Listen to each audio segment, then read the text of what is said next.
vraiment de rencontre avec votre grand-mère, parce que vous la connaissez personnellement? Bon, pas vraiment, un petit peu quand même.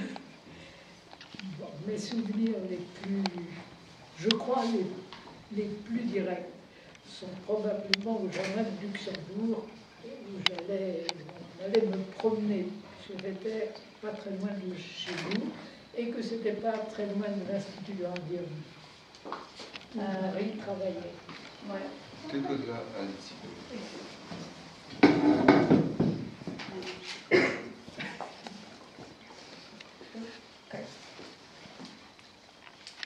Ja tu teraz chciałam się zapytać, ponieważ pamięta Pani spotkania z Marią. Jak ona była?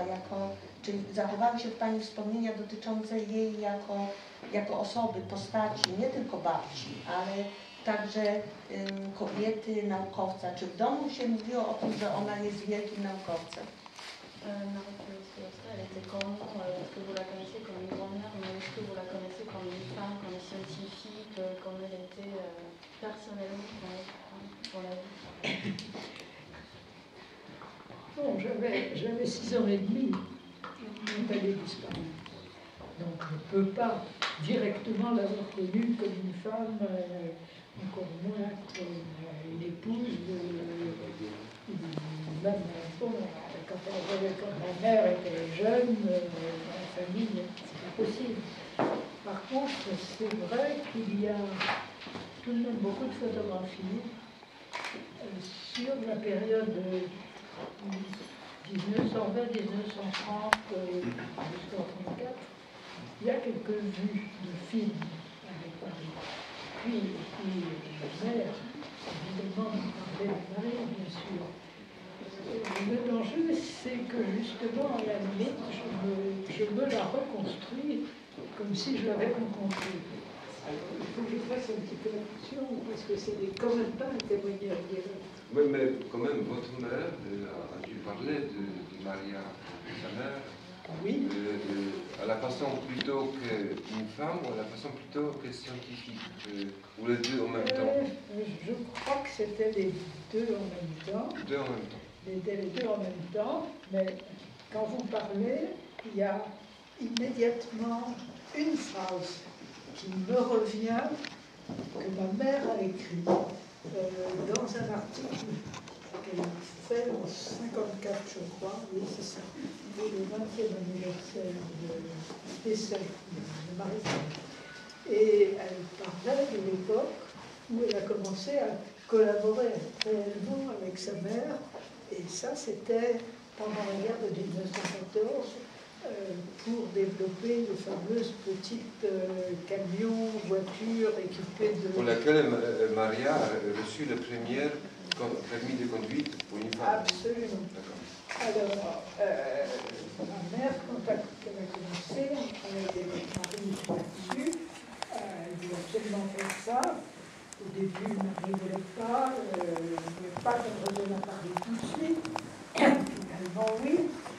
Ma mère a commencé ses études à la Sorbonne, elle a passé un diplôme d'infirmière et elle a commencé à travailler un peu avec Marie. Et elle dit plus tard, beaucoup de gens m'ont posé la question, comment votre mère a pu vous laisser partir toute seule dans des unités tout près du front pour installer des postes de radiologie alors que vous aviez 17 ans. Et la phrase que ma mère met comme commentaire, c'est celle-ci. Ma mère ne doutait pas plus de moi qu'elle ne doutait d'elle-même. C'est-à-dire, voilà, je trouve que cette petite phrase est une manière de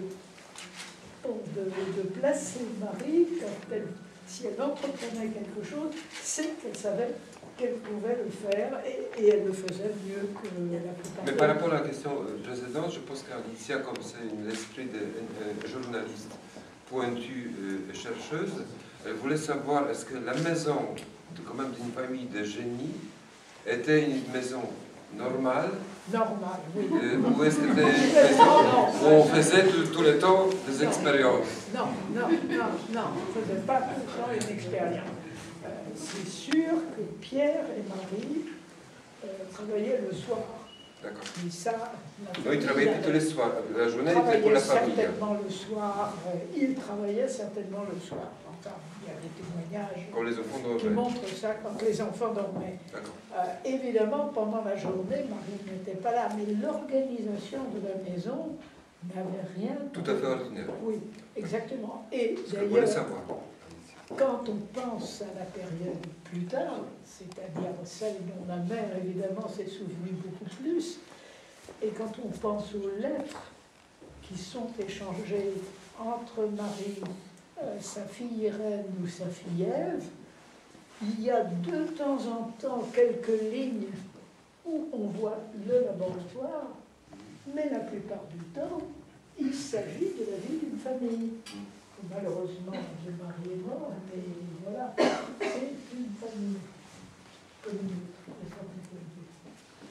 To chciałam Panią zapytać o taką rzecz, a mianowicie nie każdy i myślę, że może nie ma drugiej osoby takiej na świecie, która by wychowała się w domu, w którym członkowie tego domu posiadali 3 nagrody Nobla. Pani mama była również laureatką Nagrody Nobla. Czy to rzutowało na Pani życie? Mieszkać w domu takich utytułowanych ludzi? Właśnie o tym pytałem się. Tak? 4 nagrody. C'est une nouvelle traduite, c'est ça? Oui. J'ai très peur, c'est exceptionnel cette personne qui habitait dans la maison des 3 prix Nobel et la question c'était la même chose qu'avant. Si c'était comment en fait dans l'ambiance de cette maison, c'est trop To jest zobowiązana do tego. Czy dla nią to na nią rzutowało? Est-ce que ça a influencé un tout petit peu votre... Est-ce que ça a influencé un tout petit peu votre style? Pour moi, bon, c'est plutôt mes parents, forcément, puisque, comme je vous dis, je vais 6 ans et demi. Mais si je pense souvenir, il est certain que on n'a jamais dit à la petite fille que j'étais à l'époque, regarde bien ta grand-mère, c'est quelqu'un d'important. Jamais on a dit ça à la petite fille. La petite fille, elle avait une grand-mère, comme les autres avaient une grand-mère. Voilà. Et c'est très important pour la petite fille. Elle a été plus heureuse comme ça. Proszę, chciałam jeszcze zapytać o taką rzecz. Myślę, że Państwa to również będzie interesować. A mianowicie, ile z Marii, ile cech właśnie twórczych, czy naukowych, czy zwykłych, normalnych odziedziczyła po Marii Pani matka? Combien de caractères, de valeurs de votre grand-mère a hérité votre mère, genre des valeurs quotidiennes et scientifiques, je pense, enfin des capacités? Je ne crois pas que les capacités se transmettent comme ça.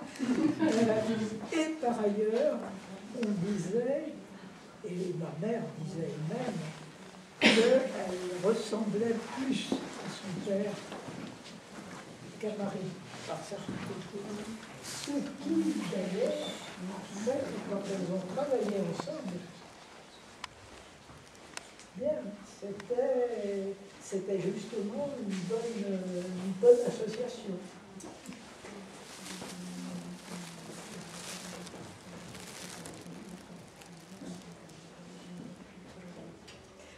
Marie était beaucoup plus... Ma mère était lente. Bien, un peu comme Pierre. Marie était quelqu'un de... certainement de fois beaucoup plus d'énergie que ma mère.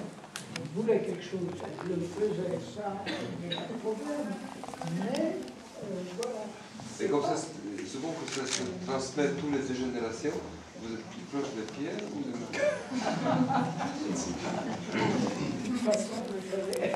Vous êtes Tony ou donc Marie.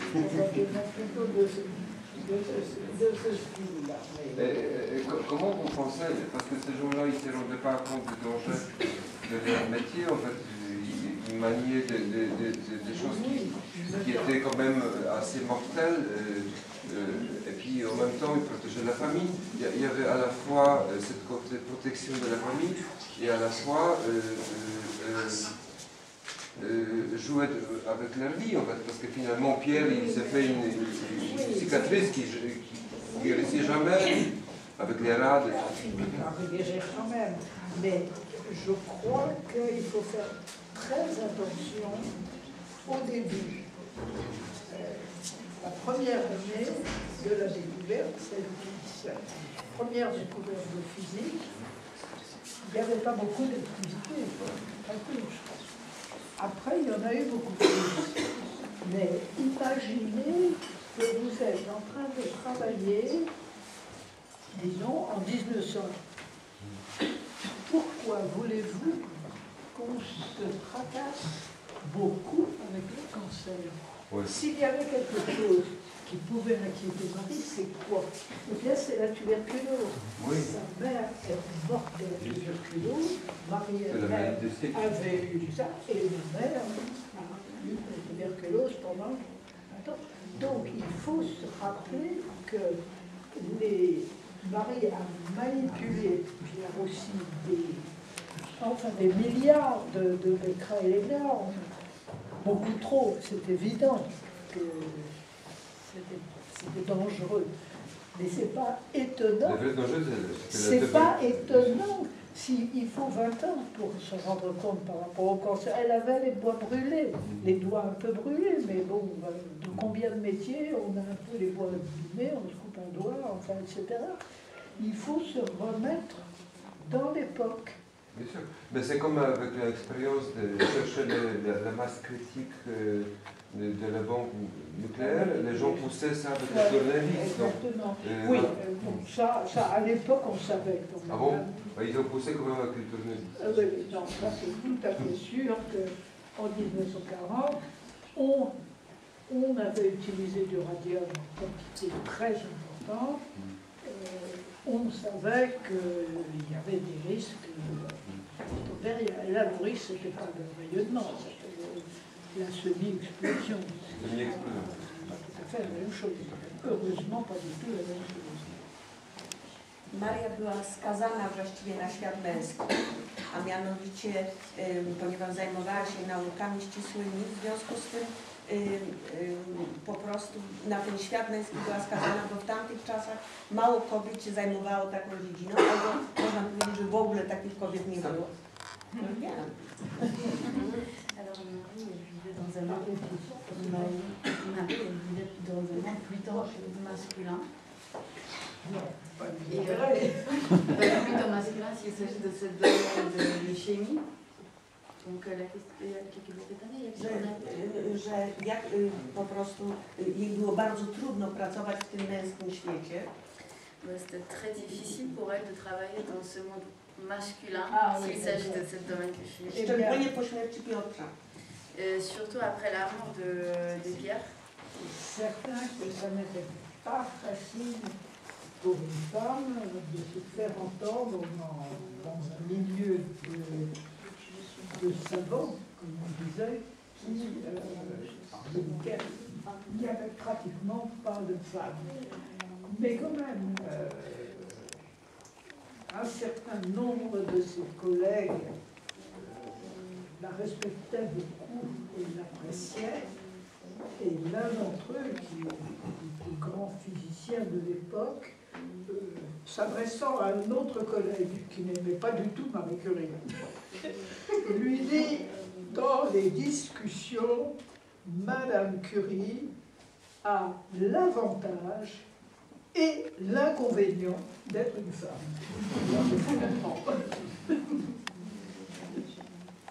Et son amitié avec Einstein. Oui, ça, l'admissage, voilà, là, les choses se sont passées très, très naturellement. Parce qu'Einstein aussi il a dit que c'est une des rares femmes laquelle... C'est sûr.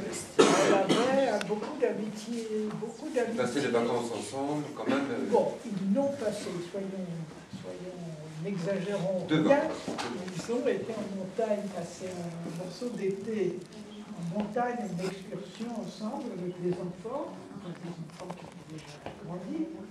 Ça a été très agréable pour l'un et pour l'autre.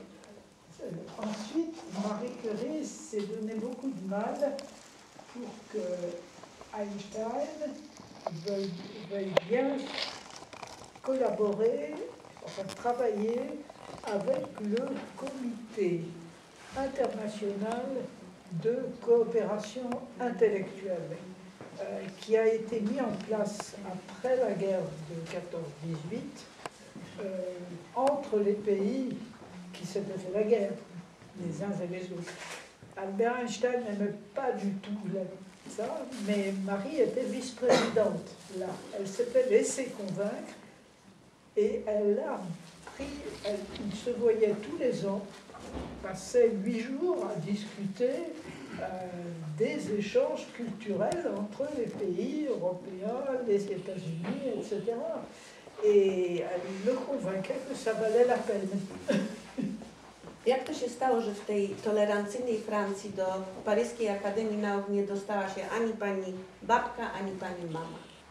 Dwie najwybitniejsze uczone, jeżeli nie w Europie, to na świecie.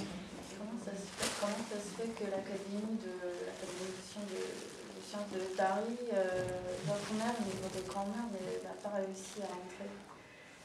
Bon, pour ma grand-mère, elle s'est présentée une fois. Il fallait 2 voix de plus pour gagner l'élection. Et Marie était très mécontente de cela, parce qu'elle trouvait qu'elle était meilleure que la personne qui était au début. Elle était beaucoup plus âgée qu'elle, quand même. Hein. Bon. Et elle ne s'est jamais représentée. Donc, on peut peut-être dire que l'Académie des sciences l'aurait peut-être nommée si elle avait recommencé. On peut peut-être. Mais effectivement, 40 ans plus tard, quand ma mère a présenté sa candidature, elle a échoué, mais ma mère était, comme on dit beaucoup plus tard, une féministe qui ne voulait pas laisser passer.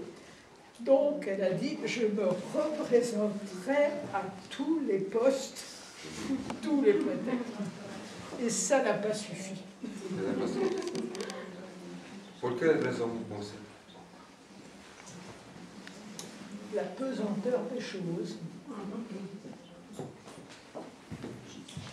Mais Marie Curie a été membre de l'Académie de médecine, qui lui a proposé spontanément, sans qu'elle le demande, elle n'a pas eu à être candidate, elle a été nommée après la guerre, dans la période